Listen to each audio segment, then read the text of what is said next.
ধোঁকাবাজ কাকে বলতেছো? হ্যাঁ, কে তোমার বাবাকে ধোঁকা দিচ্ছে? তুমি আমার বাবাকে ধোকা দিছো। কি ব্যাপার মোনা, এটা তোমার মেয়ে? না না না, ও আমার মেয়ে হতে যাবে কেন? কিন্তু ও তো এখনই তোমাকে আম্মা বললো। আচ্ছা রিল্যাক্স, আমি দেখতেছি।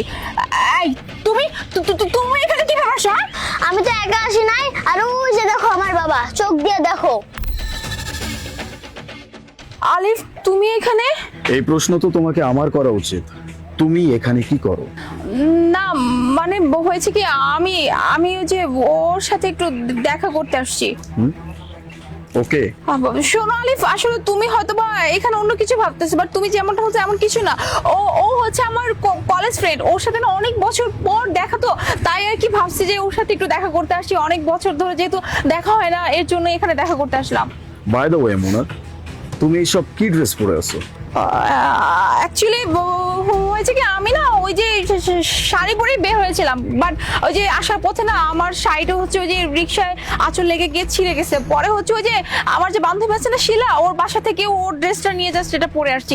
আর কিছু না। কি ভাবতেছো আলিফ তুমি? আমি বুঝতেছি না, এইভাবে কেন আমার দিকে তাকায় আছো? মোনা প্লিজ, আর কতগুলো মিথ্যা কথা বলবা? এটা যে তোমার কোনো ফ্রেন্ড না সেটা আমি খুব ভালো করে জানি, আর এটাও জানি এটা তোমার প্রেমিক, যার সাথে তুমি একসাথে হোটেলে গেছো, ইভেন এখানে আসছো কফি খাওয়ার জন্য। না না না না ভাই, আপনার কথা ভুল হচ্ছে। আমি আর ও জাস্ট ফ্রেন্ড, কলেজ ফ্রেন্ড, আর অনেকদিন ধরে দেখা নাই, তাই ভাবলাম মিট করি। আর এখানে বসা জাস্ট কফি খাওয়ার জন্য জাস্ট। আমি তোর সাথে কথা বলতেছি না, আমি আমার ওয়াইফের সাথে কথা বলতেছি। Got it? আলিফ তুমি এগুলো কি বলতেছো? মানে আমি কেন ওর সাথে হোটেলে যাব? দেখো তুমি আমাকে সম্পূর্ণ ভুল বুঝতেছো, আর আমি তোমাকে কেন কিছু লুকাবো, কেন মিথ্যা কথা বলবো? আলিফ দেখো, আমি তোমাকে বলতেছি, প্লিজ তুমি আমার কথাটা একটু বিশ্বাস করো। হ্যাঁ, বিশ্বাস করতাম, অন্ধ বিশ্বাস করতাম। তোমাকে বিশ্বাস করি তার মানে এই না যে আমি আমার মেয়ের কথাকে বিশ্বাস করি না। আমার মেয়ে নিজে আমাকে বলছে তোমার সমস্ত এসব কীর্তিকলাপের কথা। হ্যাঁ মা, আমি নিজে তোমার ফোনে কথা বলা দেখছি। মামুনি তুমি গিয়ে টেবিলে বসে, আমি একটা ইম্পর্টেন্ট কল করে আসি। হ্যাঁ,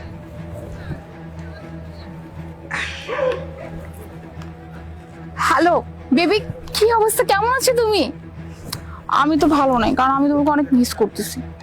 আর বলো না, আমি তো আমার মেয়েকে নিয়ে রেস্টুরেন্টে খেতে আসছি, এই ফাঁকে ওকে বের করে দিছি, তোমাকে কল করছি, কারণ আমি তোমাকে অনেক মিস করতেছিলাম। তোমার সাথে আমি দেখা করব।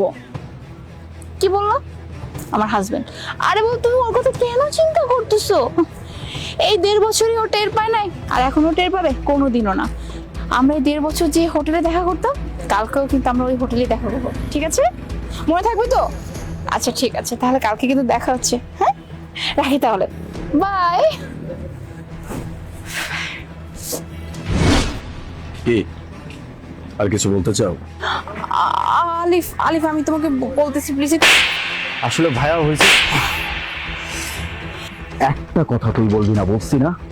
একে তো আমাদের দুইজনের মধ্যে ঝামেলা পাকিয়ে এখন আবার কথা বলতে আসছিস। আমার গায়ে হাত তুলে কি করবেন আপনি? হ্যাঁ, শাসন যদি করতে হয় আপনার ওয়াইফ রে করুন। আপনার ওয়াইফ এখন আমার ফোন দিয়ে ডাকছে, আমি আসতে তো বাধ্য। আর হ্যাঁ, তোর জন্য আমি থাপ্পড় খাইছি না, তোকে তো আমি পরে দেখে নিব। আলিফ আলিফ দেখো, আমি মানছি যে আমি একটা মিস্টেক করে ফেলছি, প্লিজ তুমি আমাকে একটাবারের জন্য সুযোগ দাও, আমাকে মাফ করে দাও। আমি আমি সবকিছু ফিক্সড করে ফেলবো, আমি সবকিছু ভুলে যাব, আমি আর এমন কোনোদিনও কিচ্ছু করবো না যাতে করে তোমার খারাপ লাগে। প্লিজ প্লিজ আমাকে মাফ করে দাও, একটাবার সুযোগ দাও আমাকে। ঠিকই আছে, আজকে শুধুমাত্র তোমার জন্য বাইরের একটা ছেলে আমাকে কথা শোনা যায়। আমি ভাবতেও পারতেছি না আমি এটা কোন মেয়েকে ভালোবাসছি, কোন মেয়েকে আমি বিয়ে করছি, তার সাথে আমি সংসার করতেছি। মাই গুডনেস, আমার পিছে এইগুলো চলে। আজকে যদি আমার মেয়ে আমাকে এই সব কিছু না বলতো, তাহলে আমি কোনোদিনও বুঝতে পারতাম না। এটাই হয়, ওই যে কথা আছে না, চোরের 10 দিন গৃহস্থের 1 দিন। আমি না ভেবে কুল পাচ্ছি না যে তুমি এরকম কাজ করলা কিভাবে। একটা বড় চিন্তা করতে পারো নাই যে আমাদের একটা মেয়ে আছে, তার ভবিষ্যতের কি হবে, তার জীবনে এটার প্রভাব কি পড়তে পারে। আমি কাকে কি বোঝাচ্ছি? যার মাথায় এসব কিছু চিন্তা আসবে সেই মানুষটা এরকম কাজ করবে কিভাবে? আমি তোমার সাথে আর একটা কথাও বলতে চাই না।